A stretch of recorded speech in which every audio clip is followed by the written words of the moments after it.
다음은 보험입니다. 보험이란 위험 관리를 위한 비용입니다.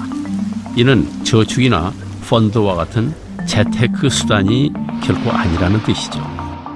한참 인기 있었던 변액 보험의 경우에 한 달에 20만 원의 보험료를 내면 그중 위험 보험료를 떼고 사업비, 수수료 등의 부가 보험료를 뗀 다음에 나머지를 88에서 95%를 저축 보험료로 따로 떼서 펀드에 투자하는 것.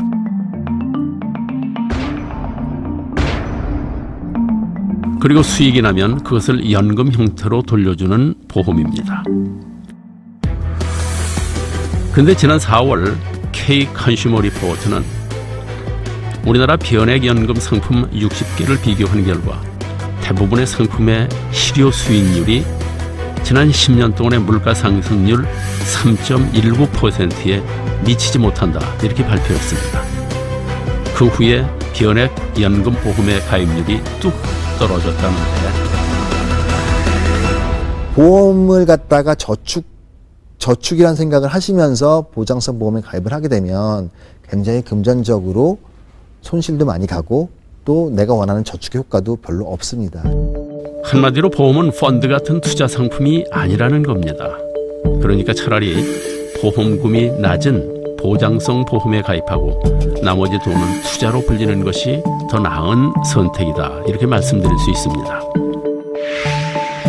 보험에 가입할 때 또 한 가지 잊지 말아야 할 것은 바로 수수료와 사업비입니다. 변액보험의 경우 평균 10% 정도입니다.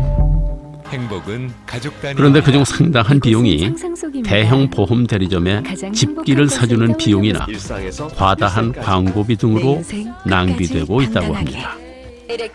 보상 서비스는 소비자들은 저렇게 좋은 상품이 있어라고 가입을 하는데 실질적으로는 그런 굉장히 치명적인 비용에 대한 얘기는 안 하고 넘어간다는 거죠. 그렇다면 어떻게 하면 좋은 보험을 고를 수 있을까요? 목표는 최소의 비용으로 최대의 보장을 받는 것. 물론 나의 모든 욕구를 충족시켜주는 완벽한 상품은 없습니다. 그러니 먼저 내 목적에 맞는 상품인지 아닌지 꼼꼼히 따져야 합니다. 보험은 크게 정액 보장 상품과 실손 보장 상품이 있습니다. 정액 보장 상품은 중복 보상이 되고 실손 보장 상품은 비례 보상이 되는 것입니다. 무슨 말인지 모르시겠죠? 자, 쉽게 설명해 보겠습니다. 예를 들어서 정액 보장 상품으로 1억짜리 암보험을 3개 든 뒤에 암에 걸렸다면 중복 보상이 되기 때문에 각각 1억씩 3억을 받을 수 있습니다. 하지만 실손 보장 상품은 말 그대로 실제 일어난 손실에 비례해서 보상해주는 상품.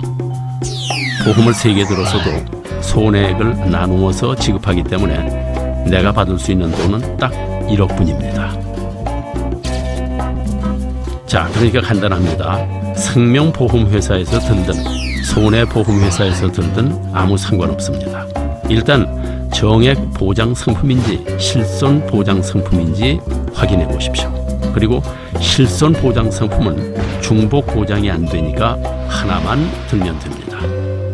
여러분 같은 분들도 건강검진이나 또 묻지도 따지지도 않는다는 상품은 더 조심해야 합니다. 효도하라 하는 말에도 흔들리지 마십시오. 또 광고와 약관의 보장 내용이 크게 다른 것도 많기 때문에 정말 주의해야 합니다. 보험 상품의 경우에는 판매할 때는 조금만 문제가 있으면 보험금 지급할 것처럼 그렇게 판매하지만 실제 보험사고 발생을 하면 굉장히 복잡한 약관을 들고 와서 여기 때문에 안 된다, 이것 때문에 안 된다, 이렇게 해서 거부하는 것이 문제입니다. 그러니 보험에 가입할 때는 꼭 약관을 확인해야 하는 것입니다.